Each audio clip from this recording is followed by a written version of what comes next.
नमस्कार दर्शकों, धार्मिक चमत्कार में आप सभी का स्वागत है। जब पार्वती जी ने भगवान शिव से मांगी ननंद, आइए सुनते हैं इस कथा को। शिव अनादि हैं, उनका ना कोई आरंभ है और ना कोई अंत। वह स्वयंभू हैं, उनका ना तो जन्म हुआ है और ना ही कभी उनकी मृत्यु संभव है। वे सृष्टि के विनाशक भी हैं और महादेव भी। वह रुद्र भी हैं और शांत चेहरे वाले बाबा भोलेनाथ भी। अगर उनके क्रोध की ज्वाला से कोई बच नहीं सकता तो उन्हें प्रसन्न करना भी अन्य देवी देवताओं से कहीं ज़्यादा आसान है। भगवान भोलेनाथ ने समय समय पर अपने विभिन्न स्वरूपों के दर्शन दिए। कभी वे वीरभद्र बने तो कभी उन्होंने नटराज रूप धारण किया, तो कभी वे काल भैरव बने तो कभी अर्धनारीश्वर बनकर अपने भक्तों के बीच प्रसिद्ध हुए।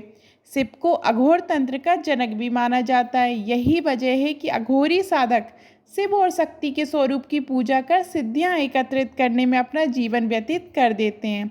भगवान शिव से जुड़े कई रहस्य, कई कथाएं हम अक्सर सुनते रहते हैं।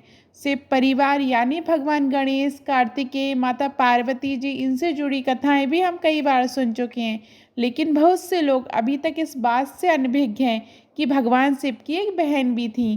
क्या कभी आपने भगवान शिव की बहन के विषय में सुना है? नहीं तो चलिए आज हम आपको ननंद भाभी यानी शिव की बहन असाबरी देवी और माता पार्वती से जुड़ी एक अद्भुत कथा सुनाते हैं। पौराणिक कथा के अनुसार जब माता पार्वती भगवान शिव से विवाह कर कैलाश पर्वत पर आईं, तब वे कई बार उदास और अकेला महसूस करती थीं।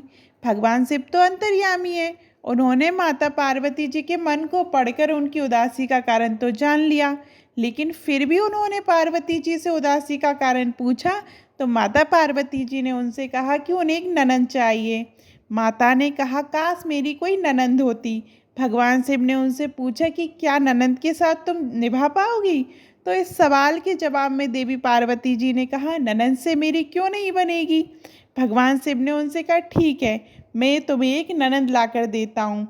भोलेनाथ ने अपनी माया से एक स्त्री को उत्पन्न किया। वह स्त्री बहुत मोटी और भद्दी थी, उसके पैर भी फटे हुए थे। भगवान शिव ने देवी पार्वती जी से कहा, ये लो देवी, आ गई तुम्हारी ननंद। इनका नाम है असाबरी देवी। माता पार्वती अपनी ननंद को देखकर बहुत खुश हुई। वे जल्दी जल्दी उनके लिए भोजन का प्रबंध करने लगी। असाबरी देवी ने स्नान के पश्चात भोजन की मांग की तो देवी पार्वती जी ने स्वादिष्ट भोजन उनके सामने परोस दिया। असाबरी देवी सारा भोजन चट कर गईं और सारा अन्न भी खा गईं। इस बीच असाबरी देवी को शरारत सूझी।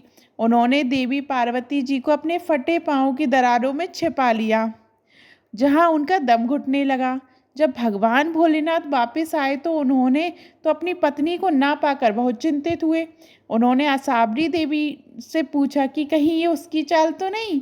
असाबरी देवी मुस्कुराने लगी और पार्वती जी को अपने पैरों की दरारों से आज़ाद किया।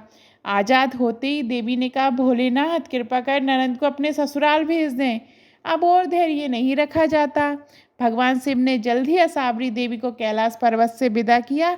इस घटना के बाद से ननंद भाभी के बीच छोटी छोटी तकरार और नोकझोंक का सिलसिला प्रारंभ हुआ। आपको ये शिव जी और पार्वती जी की ननंद की कहानी कैसी लगी कमेंट में ज़रूर बताइएगा। और अभी तक आपने हमारे चैनल धार्मिक चमत्कार को सब्सक्राइब नहीं किया है तो सब्सक्राइब कीजिएगा। धन्यवाद।